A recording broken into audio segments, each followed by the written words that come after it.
Hawa s'était mariée avec le cœur léger, presque naïf. À 22 ans, elle croyait encore que l'amour pouvait tout supporter, tout réparer. Elle pensait que la patience finissait toujours par être récompensée et que le bonheur venait à ceux qui savaient attendre. Elle avait quitté la maison paternelle avec une valise modeste, quelques pagnes soigneusement pliées, et les bénédictions de sa mère. Son père, silencieux, lui avait simplement serré la main plus longtemps que d'habitude. Le mariage avec Karim avait été célébré comme un événement majeur. La cour était pleine à craquer.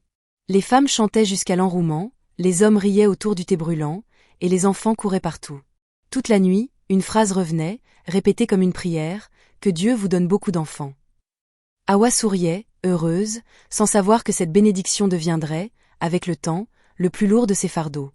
Les premiers mois furent doux, presque rassurants.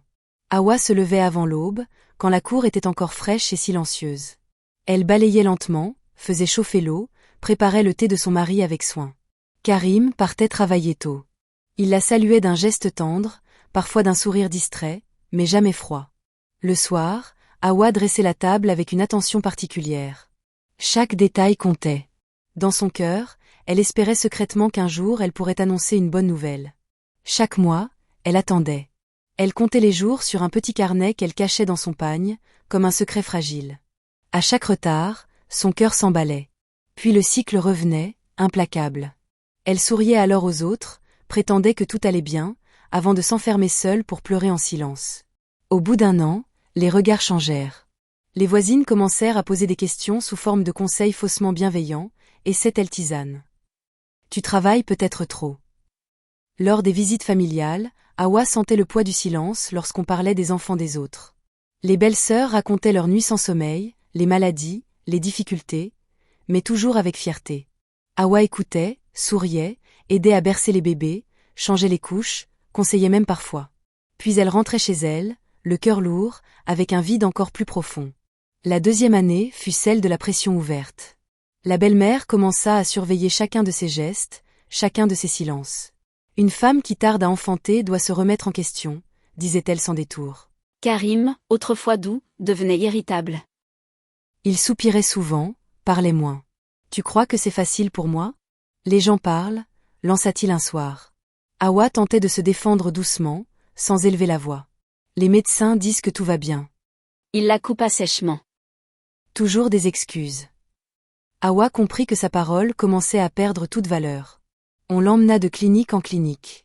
Hawa subissait les examens, parfois douloureux, toujours humiliants. Elle s'allongeait, se laissait faire, encaissait les regards professionnels mais froids.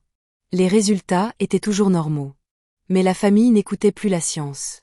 Les marabouts prirent le relais. On lui donna des poudres amères à boire, des bains à prendre à l'aube, des interdits absurdes à respecter. Chaque échec était de sa faute. Karim refusait catégoriquement de se faire examiner. Le problème ne peut pas venir de moi. Hawa se taisait. Elle avait appris que parler ne servait plus à rien. La troisième année marqua la cassure intérieure. Karim commença à rentrer tard. Il évitait son regard, parlait sèchement. Un soir, il laissa tomber la phrase comme une pierre. « Si tu ne me donnes pas d'enfant, je prendrai une autre femme. » Cette nuit-là, Hawa resta assise jusqu'au matin, le dos contre le mur, incapable de pleurer. Les années suivantes se ressemblèrent. Silence. Humiliation. Brisée.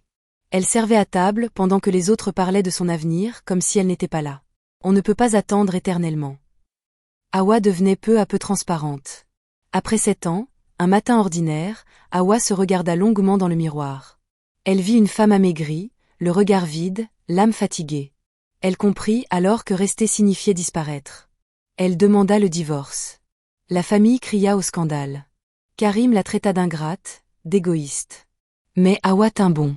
Elle partit avec peu de choses, mais avec un souffle nouveau. Les premières années furent difficiles.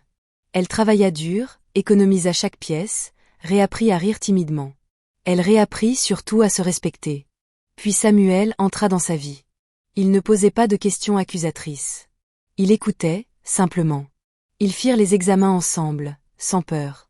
Quand le médecin annonça la grossesse gémellaire, Hawa pleura longtemps. Des larmes de soulagement, de réparation. Karim consulta enfin. Le verdict fut sans appel. « Monsieur, vous êtes stérile depuis toujours. » La vérité éclata, tardive mais implacable. Hawa, Elle berçait ses jumeaux. Elle souriait. Comme quoi le silence détruit plus que la vérité. Et trop souvent, la société fait porter aux femmes le poids de ce qu'elles refusent de voir. Si cette histoire vous a parlé, prenez un instant pour laisser un pouce bleu, écrire un commentaire et la partager. Votre soutien nous aide énormément. Et n'hésitez pas à découvrir la prochaine vidéo juste ici. Nous publions une vidéo chaque jour.